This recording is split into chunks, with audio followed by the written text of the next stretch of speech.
চিকিৎসার গাফিলতিতে রোগী মৃত্যুর অভিযোগ। কাল্লা মহকুমা হসপিটালে উত্তেজনা। কাল্লা হসপিটাল সুপারের কাছে অভিযোগ দায়ের মৃতের পরিবারে। জানা গেছে মৃত ওই গৃহবধূর নাম আশমিরা খাতুন বিবি। এদিন সোমবার সকালে পেটের যন্ত্রণা নিয়ে কাল্লা মহকুমা হসপিটালে ভর্তি হয় সে।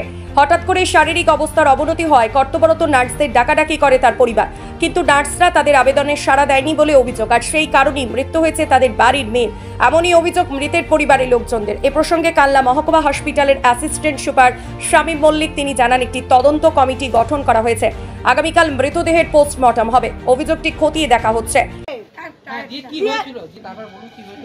আমি বলছি মা গো আমার অসান হয়ে যাচ্ছে পা গনু, আর আমার আপনার যে আমি সিস্টারদের কাছে গিয়েছি, আমি সিস্টার তুমি একটু এসো বলছে আমি যতবার যেতে পারবো না, বেশি ডিস্টার্ব করবা না।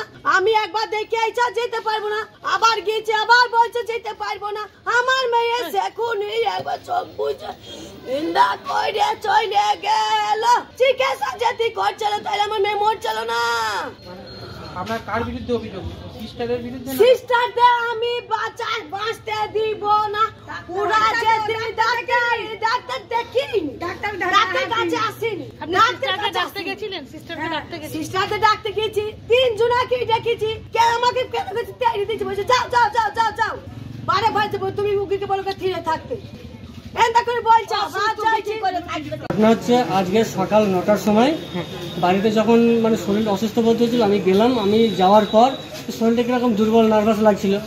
আমি আমার ওই চাষতে ভাইয়ের বউ যে পেশেন্ট আশমিরা খাতুন, যে আমি ওখান থেকে সঙ্গে সঙ্গে গাড়িতে করে তুলে এখানে নিয়ে আসলাম। তখন আজ সকাল 9টার মতো বাজে। যে নেওয়ার পর ডাক্তার দেখে সঙ্গে সঙ্গে অ্যাডমিশন লিখে দিল।